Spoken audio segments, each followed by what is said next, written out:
तो वीडियो के थंबनेल पर लिखी एक लाइन को पढ़कर आप आखिर वीडियो देखने आ ही गए।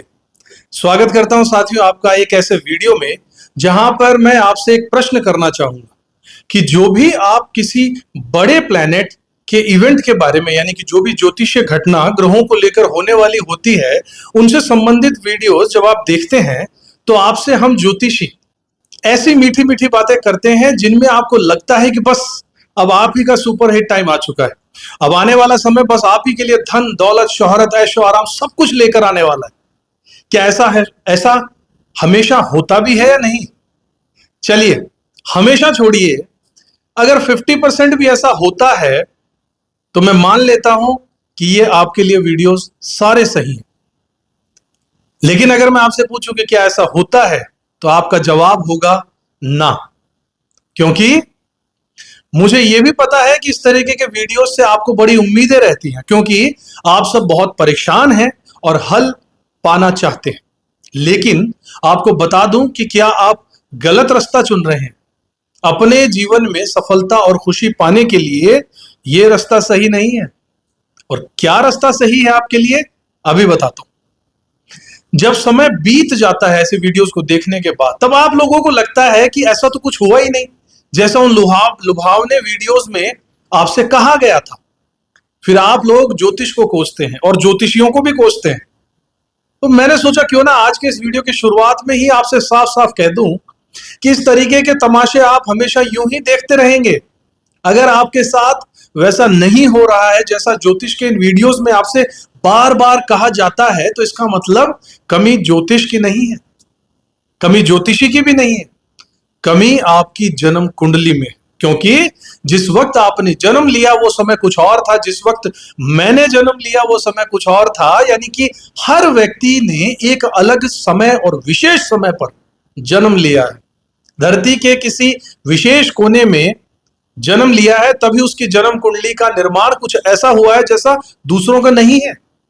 फिर एक ग्रह के परिवर्तन मात्र से आप सभी लोगों को बराबर उद्धार हो जाएगा, ऐसा कैसे कह सकते हैं? इस बात को सही नहीं माना जा सकता। तो बस यही मेरा आपसे कहना है कि ये जो वीडियोस हम ज्योतिषी बनाते हैं, ये वीडियोस एक साधारण परिणामों को लेकर बनाए जाते हैं। और ऐसा भी नहीं है कि यह लोगों के साथ नहीं होता, बिल्कुल होता है। जैसा हम बताते हैं वो होता है। जैसा इन वीडियोस में अच्छी अच्छी बातें हम बताते हैं ऐसी बिल्कुल होती है। लेकिन केवल उन्हीं लोगों के साथ होता है जिनकी जन्म कुंडली में इस समय अंतराल पर ग्रहों की स्थिति कुछ ऐसी बनी है कि उनके जन्म कुंडली के हिसाब से, और सबसे बड़ी चीज है उनकी महादशा। महादशा से बड़ा कुछ भी नहीं होता साथियों। अगर उन लोगों की कुछ ऐसी महादशा चल रही है जो इन टेम्परेरी ग्रहों के गोचर के होने के बाद उन्हें रिजल्ट मिल जाए, यानी सपोर्टिव ग्रह की अगर महादशा चल रही है तो ही कुछ लोगों को इनका रिजल्ट मिल पाता है। इसलिए अगली बार जब इस तरीके के लुभावने मीठी मीठी भाषा वाले वीडियोस आप देखें तो यह जरूर मान के चलिएगा कि मेरी यह बात जरूर याद रखिएगा कि हर किसी का समय एक जैसा नहीं हो सकता, वो भी किसी एक या दो ग्रह के छोटे मोटे परिवर्तन या हलचल से। सबसे बड़ी चीज आपकी महादशा होती है।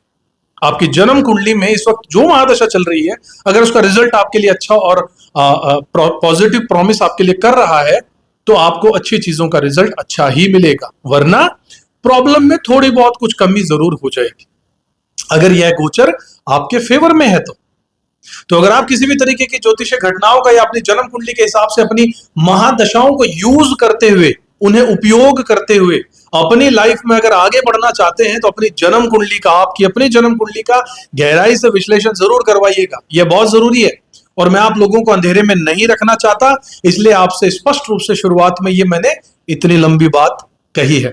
तो माफी चाहूंगा अगर आपको मेरा इस तरीके से वीडियो के अंदर एक अच्छा सा थंबनेल, एक अच्छी सी अट्रैक्टिव लाइन के माध्यम से आपको मैंने अगर खींचा हो, माफ कीजिएगा अगर ये अजीब लगा हो और नापसंद हो तो। लेकिन सच्चाई तो यही है कि मैं भी बाकियों की तरह वही मीठी मीठी बातें आपसे आगे इस वीडियो में करने वाला हूं, क्योंकि जिन लोगों पर यह चीज लागू होगी उन्हें तो बस इस बात का पूरा ज्ञान होना ही चाहिए। क्योंकि हम सिर्फ क्या होने वाला है ये नहीं बताते, बल्कि यह भी बताते हैं कि इस समय का पूरा सही और पॉजिटिव उपयोग करने के लिए आप लोगों को क्या करना चाहिए।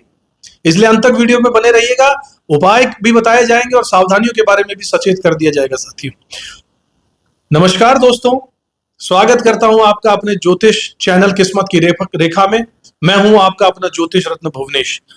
आज आपको लिए लेकर आ गया हूं गुरुदेव का जो गोचर होने वाला है उसके बारे में, नक्षत्र जो परिवर्तन हो रहा है। सबसे पहले अगर आप चैनल पर नए हैं तो सब्सक्राइब जरूर कर लीजिएगा और उस बेल आइकन को भी दबाना मत भूलिएगा, ताकि हमारी ज्योतिष की दुनिया की हर अपडेट सबसे पहले आपको मिलती रहे। अब बात करते हैं अगस्त का महीना, एक बहुत ही खास ज्योतिषीय घटना जो 13 अगस्त को होगी। गुरु यानी जुपिटर का, बृहस्पति का पुनर्वसु नक्षत्र में प्रवेश करना। आप लोग सोच रहे होंगे गुरु ग्रह तो उसी राशि में है, तो यहां क्या बड़ा बदलाव हो जाएगा। दरअसल वो अपनी शक्ति के केंद्र यानी पुनर्वसु नक्षत्र में प्रवेश कर रहे हैं, जो करीब 12 से 13 साल बाद होने वाली घटना है। यही वजह है कि इस बार का गुरु का गोचर आपके जीवन में नई ऊर्जा, नई उम्मीदें और नए अवसर लेकर आएगा। पुनर्वसु नक्षत्र का मतलब होता है लौटना, दोबारा से शुरुआत करना, रीस्टार्ट। यह नक्षत्र हमें उन पैटर्न्स की याद दिलाता है जो बार बार हमारे जीवन में आते हैं, ताकि हम उन्हें बेहतर तरीके से जी सकें। अब सवाल यह है कि आपके लिए कौन से घर और जीवन के कौन कौन से क्षेत्र पर इसका असर पड़ने वाला। वीडियो में आगे चलकर आप ही के लग्न, राशि, असेंडेंट के हिसाब से प्रेडिक्शन दूंगा। गुरु ग्रह का पुनर्वसु नक्षत्र में गोचर 13 अगस्त 2025 से शुरू होगा और 18 जून 2026 तक चलेगा। यह गोचर वैदिक ज्योतिष में बहुत महत्वपूर्ण माना जाता है, क्योंकि गुरु ग्रह ज्ञान, समृद्धि और आध्यात्मिक विकास का प्रतिनिधित्व करते हैं। पुनर्वसु नक्षत्र के स्वामी भी गुरुदेव खुद है, यानी अपने ही नक्षत्र में आ रहे हैं, इसलिए गुरुदेव का इस नक्षत्र में गोचर विशेष रूप से शुभ प्रभाव लेकर आएगा। इस गोचर का अर्थ है पुनः स्थापना यानी रिहैबिलिटेशन। जो भी पुरानी कठिनाइयों, जंजालों में उलझा हुआ था, उसके लिए यह समय नई शुरुआत और उन्नति का संदेश लेकर आएगी। जीवन में जो कमी या अभाव महसूस हो रहा था वो धीरे धीरे दूर होने लगेगा और खुशहाली का वातावरण जरूर बनेगा। पुनर्वसु नक्षत्र में ग्रह गोचर का कई राशियों के लिए सौभाग्य लेकर आएगा, खास तौर पर मेष, मिथुन, कर्क, तुला और धनु वालों के लिए यह गोचर लाभकारी रहेगा। मेष राशि वालों को इस समय संवाद कौशल और रचनात्मकता में वृद्धि मिलेगी, जो उनके लिए करियर और व्यापार के लिए फायदेमंद साबित होगा। मिथुन राशि वाले लोगों के लिए यह समय आत्मविश्वास और नई पहल का है, जिससे नई जिम्मेदारी और करियर में प्रगति संभव है। कर्क राशि वालों के लिए यह गोचर विदेश यात्रा, स्थायी निवास या नौकरी में उन्नति के योग बनाएगा। तो वहीं तुला राशि के जातकों को शिक्षा, धार्मिक कार्य और समाज में सम्मान प्राप्ति के अवसर जरूर देगा। धनु राशि वालों के लिए समय विशेष रूप से संबंधों, व्यापार और आत्मविश्वास में वृद्धि का है, जिससे उन्हें सफलता के नए मार्ग खुलते नजर आएंगे। गुरु ग्रह का इस नक्षत्र में गोचर जीवन के विभिन्न क्षेत्रों में संतुलन और सकारात्मक बदलाव लेकर आएगा। यह व्यवसाय, शिक्षा, परिवार, स्वास्थ्य और आध्यात्मिकता के क्षेत्र में नई ऊर्जा का संचार भी करेगा। जो लोग धार्मिक और आध्यात्मिक गतिविधियों में संलग्न हैं, उनके लिए भी यह समय विशेष रूप से शुभ रहने वाला है। इस समय का लाभ लेने के लिए गुरु मंत्र का जाप कीजिए, धार्मिक कार्यों में भाग लीजिए और ज्योतिषीय उपाय करना बहुत फायदेमंद रहेगा। जीवन में आए नए अवसरों को स्वीकार कर मेहनत और ईमानदारी से सफलता प्राप्त की जा सकती है। साथियों, संक्षेप में समझें तो 13 अगस्त 2025 से पुनर्वसु नक्षत्र में गुरुदेव का यह गोचर एक ऐसा समय है जब जीवन में पुरानी परेशानियों से मुक्ति मिलेगी और नई तरक्की के द्वार खुलेंगे। यह समय सकारात्मक सोच, आध्यात्मिक विकास और समृद्धि के लिए अनुकूल है। इस गोचर का प्रभाव आपके भाग्य को नया आयाम देगा और जीवन में खुशहाली और सफलता की नई लहर लेकर आएगा। साथियों, जानते हैं गुरुदेव का महत्व। गुरु ग्रह यानी कि जुपिटर ज्योतिष में ज्ञान, धर्म, शिक्षा, विवाह, संतान, समृद्धि सबका कारक है। जब गुरु अपने नक्षत्र पुनर्वसु में आते हैं तो जीवन में नई शुरुआत और सुख क्षमता का संचार होता है। यह नक्षत्र मिथुन राशि के 20 डिग्री से कर्क की 3 डिग्री 20 मिनट तक फैला। इसका संबंध आदि शक्ति अदिति से है, यानी अनंतता, पोषण और सुरक्षा से है। इस गोचर के असर मुख्यतः क्या होंगे? पढ़ाई और करियर में बूस्ट, प्रतियोगी परीक्षाओं में सफलता, विवाह और रिश्तों में नई ऊर्जा, अविवाहितों को अच्छे प्रस्ताव, शादीशुदा लोगों को रिश्तों में सुधार, धन और व्यापार में मजबूती, नए आय स्रोत और आर्थिक उन्नति, यात्रा का योग, विदेश यात्रा, लंबी ट्रिप्स के लिए बढ़िया समय रहेगा। स्वास्थ्य, पुराने रोगों से राहत मिल जाएगी, मानसिक शांति भी मिलेगी। गुरु ग्रह का इस नक्षत्र में गोचर जीवन के विभिन्न क्षेत्रों में संतुलन और सकारात्मक बदलाव लेकर आएगा। यह व्यवसाय, शिक्षा, परिवार, स्वास्थ्य और आध्यात्मिकता के क्षेत्र में नई ऊर्जा का संचार करने का समय होगा। जो लोग धार्मिक और आध्यात्मिक गतिविधियों में संलग्न हैं, उनके लिए यह समय विशेष रूप से शुभ रहेगा। चलिए शुरुआत करते हैं। अब आपकी जन्म राशि के हिसाब से जानते हैं यह गुरु का गोचर क्या कुछ लेकर आ रहा है आपके लिए। मेरे प्यारे वृषभ राशि वाले साथियों, ये साल एक खास मोड़ लेकर आया है, क्योंकि बृहस्पति यानी कि गुरु अब आपके दूसरे भाव यानी कि धन, वाणी, परिवार और जीवन के मूल्यों से जुड़े क्षेत्र में गोचर कर रहे हैं, और वो भी अपने ही नक्षत्र में, पुनर्वसु में। यह केवल एक साधारण गोचर नहीं है, बल्कि एक ऐसा समय है जो अपने साथ फिर से लौटने और नया निर्माण करने का संदेश लेकर आया है। इसका मूल भाव यही है कि जो टूटा था उसे जोड़ना है, जो छूटा था उसे फिर से पाना है, और जो गलती हुई थी उसे सीखकर फिर से आगे बढ़ना है। दूसरे भाव में गुरु का ये गोचर आप लोगों के लिए धन के लिहाज से बहुत शक्तिशाली है। अगर पहले बचत खत्म हो चुकी थी या निवेश डूब गए थे, तो अब वो फिर से सुधरने लगेंगे। पुराने इन्वेस्टमेंट जैसे कि प्रॉपर्टी, गोल्ड, म्यूचुअल फंड या एफडी, इनसे दोबारा मुनाफा मिल सकता है। ये समय आपको स्थिर और लगातार आय देने वाला रहेगा, क्योंकि गुरु आपके 11वें भाव के स्वामी है, और यह एक प्राकृतिक धन योग बना रहा है, जिससे अचानक से लाभ, बोनस, इनहेरिटेंस या पार्टनरशिप से पैसा आ सकता है। दूसरा घर वाणी का भी है, और गुरु यहां पर बैठने से आपकी बोलचाल में निखार जरूर आएगा। आपकी आवाज में एक मिठास, तर्क शक्ति और एक प्रभावी आभा यानी कि ओज यानी कि तेजस रहेगा, जो लोगों को आकर्षित करेगा। आपकी वाणी, अगर आप शिक्षक हैं, सलाहकार हैं, कलाकार हैं या किसी पब्लिक डीलिंग में कार्य करते हैं, तो आपकी वाणी में बहुत जबरदस्त अवसर आपके लिए लेकर आएगी वाणी आपकी। पुनर्वसु नक्षत्र का स्वभाव रिपीटेशन का है, इसलिए आपको अपनी बात कई बार दोहरानी पड़ सकती है, लेकिन हर बार आपकी बात असरदार होगी, बशर्ते कि आप संयम और संतुलन अपने जीवन में बनाकर रखें। पारिवारिक रिश्ते, खासकर जो पहले से किसी कारणवश बिगड़ चुके थे, अब सुधरने का मौका उन्हें मिलेगा। किसी पुराने विवाद, धन विभाजन या फिर इनहेरिटेंस यानी जायदाद से जुड़ा मुद्दा अब हल होने की संभावना है।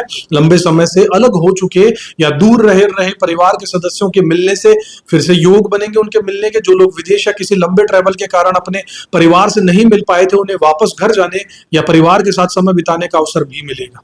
गुरु आपके 8वें घर यानी कि गुप्त धन, रिसर्च, इनहेरिटेंस, प्रॉपर्टी, जायदाद परिवर्तन के भी स्वामी है, इसलिए यह समय अचानक से लाभ या अप्रत्याशित अवसर प्राप्त करने का आ सकता है। यह आपकी जायदाद, इनहेरिटेंस, बीमा, टैक्स का रिफंड या पुराने अटके हुए पैसे के रूप में भी हो सकता है। जो लोग ऑकल्ट में है यानी ज्योतिष में या फिर इस तरीके के साइंसेस में है, एस्ट्रोलॉजी में है, रिसर्च या टेक्निकल फील्ड से जुड़े हुए हैं, उनके लिए समय खास प्रगति लेकर आएगा। कोई अधूरी पढ़ाई या फिर प्रोफेशनल एग्जाम भी अब क्लियर होने की संभावना है, खासकर अकाउंट्स, ऑडिट या टैक्सेशन से जुड़े हुए लोगों के लिए। गुरु की दृष्टि आपके 6ठे घर यानी कि कंपटीशन, प्रतिस्पर्धा और नौकरी में सुधार लेकर आएगी। 8वें पर दृष्टि और 10वें भाव पर दृष्टि करियर में प्रगति की ओर जरूर काम करेगी। इसका मतलब यह है कि आपके कार्यस्थल यानी वर्क एनवायरनमेंट या वर्क स्टेशन पर, वर्क स्पेस में स्थितियां सकारात्मक होने वाली। प्रमोशन, जॉब स्टेबिलिटी और नए रोल मिलने के योग जरूर बनेंगे। पुराने नियोक्ताओं या कंपनियों से भी प्रस्ताव आ सकता है। बिजनेस वालों के लिए समय छोटे छोटे रिपीटेड एफर्ट्स के लिए बहुत जरूरी परिणाम लेकर आने का है। खान पान में सात्विकता जरूर बढ़ेगी, लेकिन स्वादिष्ट चीजों की ओर आकर्षण भी ज्यादा होगा। खाने के लिए भी दूसरा ही घर होता है। ओवर ईटिंग या अनहेल्दी डाइट से बचना जरूरी है। हेल्थ इश्यू में सही डॉक्टर की सही सलाह या उपचार विधि मिलने के योग भी बनेंगे। पहले जिन बीमारियों में सुधार नहीं हो रहा था, अब उनमें भी सुधार प्रगति से होगा। कुछ चुनौतियां बता देता हूं जो होंगी, आपके सामने आएंगी। वो है कुछ पुराने मुद्दे या गलतियां फिर से दोहराई जा सकती है, जैसे कि पारिवारिक वित्तीय मतभेद हो पैसे को लेकर, जरूरत से ज्यादा बोलना आपका हो सकता है, बिना जांचे परखे इन्वेस्टमेंट करने की आदत पड़ सकती है। इसलिए जरूरी है कि हर बड़े निर्णय से पहले दस्तावेज अच्छी तरीके से पढ़ लीजिए, जल्दबाजी मत कीजिए और वादे सोच समझ कर कीजिए। अब आपको उपाय बता देता हूं साथियों। उपाय और गुरुदेव का आशीर्वाद पाने के लिए, गुरु के शुभ फल को बढ़ाने के लिए हर गुरुवार को पीले कपड़े पहनिएगा, चने की दाल, हल्दी का दान कीजिएगा, ओम ब्रह्म बृहस्पतये नमः इस मंत्र का जाप जरूर कीजिएगा, आदत बना लीजिए। और गाय को गुड़ चना जरूर खिलाइएगा। अपने कुल देवता या पारिवारिक देवता की पूजा जरूर कीजिएगा ताकि जड़ों से ऊर्जा आपको मिल सके। मैं तो कहूंगा कमेंट बॉक्स में अभी अपने कुल देवता का नाम लिखिए, मंत्र लिखिए। ब्राह्मणों को और जरूरतमंदों को भोजन भी कराइएगा, ये बहुत अच्छी रेमेडी आपके लिए सेकंड हाउस भोजन का होता है। तो अंत में अगर सार की बात करूं, समझें तो वृषभ राशि वालों के लिए गुरु का पुनर्वसु नक्षत्र में जो गोचर है वो आर्थिक पुनर्निर्माण, रिश्तों में मेल मिलाप, वाणी और ज्ञान में सफलता, करियर में स्थिरता और नए अवसर लेकर आएगा। ये वो समय है जब खोई हुई चीजें वापस लेकर आने का योग बनेगा। बस धैर्य, पुनः प्रयास और सही दिशा में कदम उठाना बहुत जरूरी है। याद रखिएगा, रिपीटेशन ही इस समय आपका सबसे बड़ा हथियार है। चाहे वो प्रयास का हो, रिश्तों को संभालने का हो या अपने सपनों को फिर से सजाने की बारी हो, जरूर करते रहिएगा। Keep doing. तो ये था आप लोगों के लिए बहुत गहराई से पूरी डिटेल के अंदर पूरा एनालिसिस कि क्या होने वाला है, क्या आपको करना चाहिए, क्या उपाय आपके लिए अच्छे रहेंगे। साथियों, आशा करते हैं आपको वीडियो पसंद आया होगा। अपनी जन्म कुंडली का विशेष गहराई से विश्लेषण, जिसमें मैं खुद 6 विद्याओं का यूज करके पूरा निचोड़ निकालता हूं आपकी जन्म कुंडली का, और चल रही महादशा के हिसाब से आपको कुछ ऐसे उपाय बताता हूं, सटीक उपाय जो आपके जीवन में सफलता के रास्ते जरूर खोलते हैं। इनमें मैं वैदिक ज्योतिष का तो यूज करता हूं, साथ में कृष्ण मूर्ति पद्धति का यूज करता हूं, भृगुनंदी नाड़ी का यूज करता हूं, वास्तुशास्त्र का यूज करता हूं, एस्ट्रो वास्तु का यूज करता हूं, न्यूमरोलॉजी का यूज करता हूं, मोबाइल न्यूमरोलॉजी का यूज करता हूं, टैरो कार्ड्स का भी यूज करता हूं। साथियों, इतने सारे गजब के शास्त्रों को जब एक साथ लगाया जाता है तो आपके लिए एक अच्छा मार्गदर्शन होना तय है। अगर इच्छुक हो तो स्क्रीन पर नंबर है, संपर्क कर सकते हैं। साथियों, अगले वीडियो में एक बार फिर से मुलाकात होगी। चैनल को सब्सक्राइब नहीं किया तो जरूर कर दीजिएगा, बेल आइकन प्रेस कर दीजिएगा। अच्छा लगा हो वीडियो तो शेयर कीजिएगा दूसरे लोगों से, उन्हें भी इसका आनंद उठाने दीजिएगा। साथियों, अगले वीडियो में एक बार फिर से मुलाकात करूं, तब तक खुश रहिएगा, अपना कर्म करते रहिएगा, जय गुरुदेव बोलते रहिएगा, और एक बार कमेंट बॉक्स में जय गुरुदेव जरूर लिख दीजिएगा। साथियों, जय श्री राम। किस्मत की रेखा